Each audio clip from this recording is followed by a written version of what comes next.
Hi guys, welcome back. Today we're here at the Paoli Battlefield here in Malden, Pennsylvania. It is a Revolutionary War battle, and I would love to do more stuff in Philadelphia because they're so damn close. But I just got done driving like over maybe 2 to 3 hours, and I've already went through a lot of city stuff, and I ain't a city person, so keep an eye out for. We're going to be doing this here video. We're at the marker now, so and this whole thing here. Trying to learn some more, but I got my information from American Battlefield Trust. They have an awesome YouTube channel and an awesome Google page, so I have that written down here in my little journal. So yeah, I never heard of this battle before, and apparently it was one of them things where it's like the remember the Alamo, remember Pearl Harbor. Basically it was a battle cry because of what the British did. So I got the whole battle wrote down here, which is kind of why we're going to do a second video here of Revolutionary War battles. Get my notes out here. They called it a massacre. Alright. So on the night of September 20th, 1770, one of the most infamous events of the American Revolution took place. The Battle of Paoli, sometimes referred to as the Paoli Massacre. While only 53 Americans perished in the nighttime British surprise attack, Patriot propagandists were able to vilify the tactics employed by the British, who cut men down with bayonets after the American defeat on September 11th at Brandywine Creek. British General Sir William Howe's forces occupied the American capital of Philadelphia. Washington needed to keep his army close to Philadelphia to monitor British activity because the Continental Army was chronically short on provisions and supplies. Washington also needed access to supplies stored at Reading, Pennsylvania. Because of this, Washington posted his army between Philadelphia and Reading, 50 miles to the northwest, dividing his forces and posting units on both sides of the Schuylkill River, just north of Philadelphia. He gave orders to General, otherwise known as Mad, Anthony Wayne, encamped near Chester, Pennsylvania, to keep pressure on the British by harassing them at every opportunity and to attempt to capture their supplies. Wayne made the mistake of believing his forces were undetected by the British, an oversight that would cost him dearly. British intelligence determined that Wayne's forces were encamped near the General Paoli Tavern near present-day Malden, Pennsylvania. Wayne also made the mistake of leaving his camp exposed at 10 p.m. At 10 p.m. on September 20, 1777, British troops under Major General Charles Gray pounced on the unsuspecting Americans. Gray had ordered his men to unload their muskets and remove their flints to ensure total surprise. The British would rely solely on the bayonet for their business that night. Gay's men took the American camp totally by surprise. In emerging from the woods that hid their movements, Americans fled in panic. As the encampment was destroyed, as the British went about their bloody work, Wayne's entire division was routed, losing 272 men, most of them taken prisoner. Because the British did not have any flints in their muskets, Gray was doubled as no flint Gray. Wayne was brought up on charges of misconduct, but was found not guilty by the first investigation into the event. Although he was deemed to have made a tactical error, the merciful Wayne agreed for a full court martial to exonerate him. The court material determined that Wayne had acted with honor. Eyewitnesses' accounts by Continental soldiers engaged in the surprise attack fanned the fugle of American propagandists, telling tales of how, as men tried to surrender, they were given no quarter. I, with my own eyes, wrote Lieutenant Colonel Adam Hubble of the 10th Pennsylvania Regiment, see them cut and hack some of our poor men to pieces after they had fallen on their hands, and certainly showed the least mercy to any. The annals of the age cannot, reported Major Samuel Hay of the 7th Pennsylvania Regiment, produce any other such scene of butchery. Wayne would have his revenge later when he stormed the ramparts of Stony Point, New York, exhorting his men to remember Paoli and returning the favor on the British. So there's that battle. Like I said, we're going to do the second video here because I found some other battles too near Philadelphia. Again, we're not going to Philly. So I've never heard of this, so hopefully you guys just enjoyed the little history. Go check out American Battlefield Trust. They have cool videos, cool history. I actually got this off their website. I don't like to, steal information or do anything because they do have their own YouTube channel. So go check them out. They have some cool stuff. And if you want to learn any more about some of these other battles, I don't know if that can show up in my book here. Actually, I'm going to like that.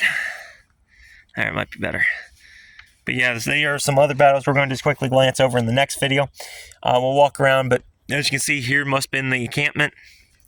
So, it's pretty cool. So, they emerged from some wood lines. There's all these placards and stuff all the time at these battlefields. So we will do ghost videos too, so keep an eye out for them. But yeah, I wanted to do this because we're doing the 250 celebration of America. Well, I'm going to be in Gettysburg where freedom was kept and fought for this country to stay together. Now I'm standing where our proud Continental Army, basically the U.S. Army, stood and fought against the biggest and baddest power of that day back in 1777. Basically 1776. So yeah, what a way to celebrate 250 by driving my ass 2 hours up the road through traffic to see this battlefield. So we'll look at some of these placards for you. But that was pretty much it. Something that came out of this tree line here, I think, and this is possibly where they encamped. It looks like it would have been a good spot.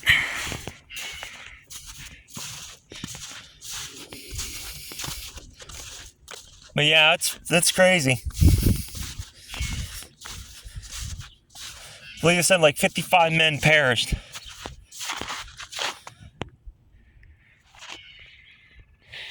(1782), 5 years after Paoli, this picture was painted.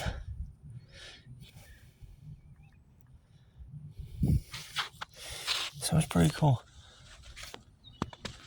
And apparently we're pretty close to Valley Forge, so we're going to head over there next. And then I'm going to do some other videos of unknown history around here. Lahaxie has a revolutionary hospital. So if that's not too far of a hike, we're going to go to Lahaxie, Pennsylvania. Gotta make sure you're still recording here, because I am running out of video. Place my phone once again. Great. So, yeah, it looks like this might be the encampment. Not really too much to say. There's other monuments down the way. So now we're just walking around checking the battlefield out for you, so that you all can see this. And maybe learn some more stuff that the American Battlefield Trust, well, I'm pretty sure they have to maintain these parts. So, here we go. So yeah, we were right there. So we're here. That's where the British came from. And that's how they attacked them. And then they ran that way towards the town. General Wayne's encampment, September 19th to 20th. Well, picket 6. You see how the British just circled them and just surrounded them and crushed them. So this is where the massacre took place. The men probably didn't even have time to grab their weapons or wake up. Most of them were probably slaughtered right there in their sleep. Honestly, it probably was a massacre, because even if you think about it, in modern warfare, this stuff happens.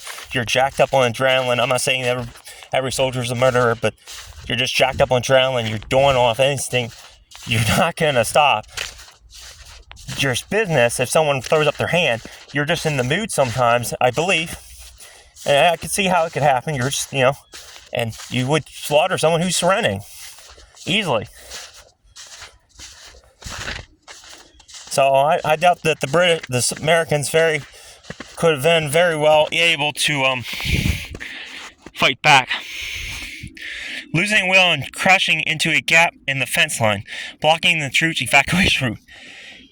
Heeding intelligent reports and hearing the sound of combat coming from his early warning, Packet Post General Anthony Wayne ordered his incredible cannon at the 1st PA Division supply wagons to quickly evacuate to the West Sagertown Road and safety using wide fence openings prepped the day before. Meanwhile, Wayne's 2,000 infantry were retreating toward the same muddy Sagertown Road, but were slowed by the narrow gates and the local farmers got rail fence. They arrived just moments behind the cannon and oxen-drawing supply wagons, beginning diversion wildly to escape the advance. To escape the advancing murderous British minette attack, and then the cannon lost a wheel. One of the Wayne's fleeting cannons, bumping on the narrow rutted road, lost a wheel and crushed, blocking the seat route, just as the Redcoats bloody attacked and enveloped the stalled American forces. The British showed no mercy and killed or maimed soldiers trying to surrender. Sugartown was finally cleared of the assailed cannon, but not before the Americans suffered from ruthless carrying of the Redcoats, sword and bayonet charge. The horrible screams of agony and the shameful torture committed became known as the Paoli Massacre, soon to become America's first battle cry. Remember Paoli. So this is like a reputation of the cannon. So like I said, they fled this way. When British are circling around them houses wouldn't have been here. Those houses wouldn't have been here. That steeple probably was there.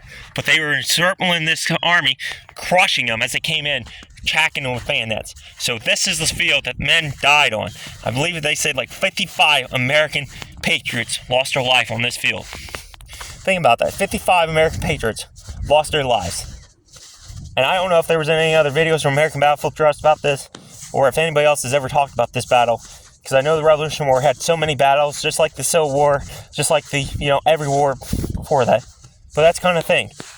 55 patriots who were fighting for this country died in this field and have been kind of forgotten about. That's kind of sad.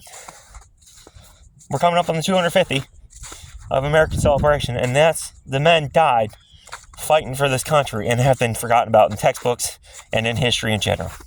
This is why I do this stuff. So, I think that's going to be it for this video. If you're ever out here in Melvin, Pennsylvania, I'm hoping I'm saying that's right.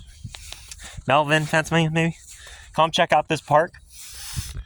Yeah, it's really awe-inspiring, actually. Here's another documentation of it. So you can see, and they're just running for their lives, basically.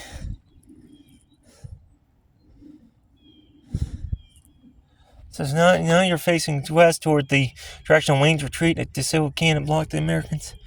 So I guess they must have came up so quick that they tried to fight back, and then they realized that it was no go. And I don't know. I thought they were heading that way.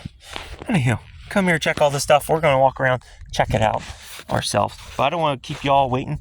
So, till next time, stay curious, stay adventurous.